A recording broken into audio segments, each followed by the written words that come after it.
Welcome to the Great River Road, and we're at Alfred Gap at the moment.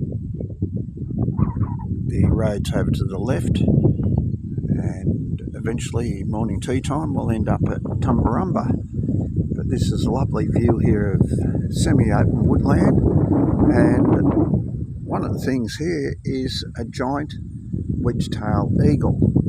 Now the wedge-tailed eagle can lift 50% of its body weight, so he's got a hat there in the stylised one.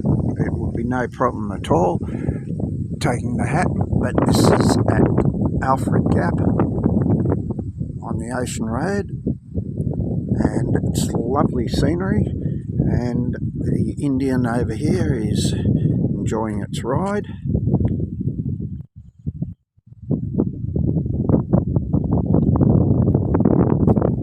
These are the two tribes here, two tigers.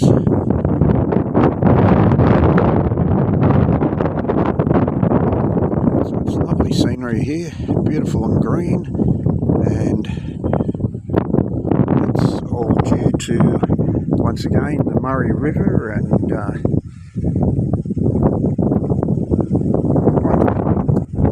effect blood out on this area.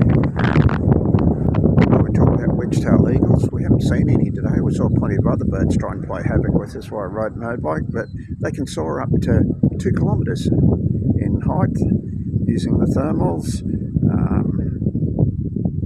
So that's pretty good for a bird to go up to 2 kilometres, 2,000 metres. Wingspan of over 2 metres to a fully grown adult. And if you see a wedge-tailed eagle nest, of course don't touch it, but they can weigh up to 400 kilometres and be almost 2 metres across, the wedge-tailed eagle. But this is Alfred Gap on the Great River Road. Once again, good ride for motorcyclists. We started out from Albury, go across to Tumbarumba, then head back across to join the Hume Highway at Goulburn. So that's Tumbarumba. Coming up next on the Great Ocean Road. Hit the like button and subscribe to the channel.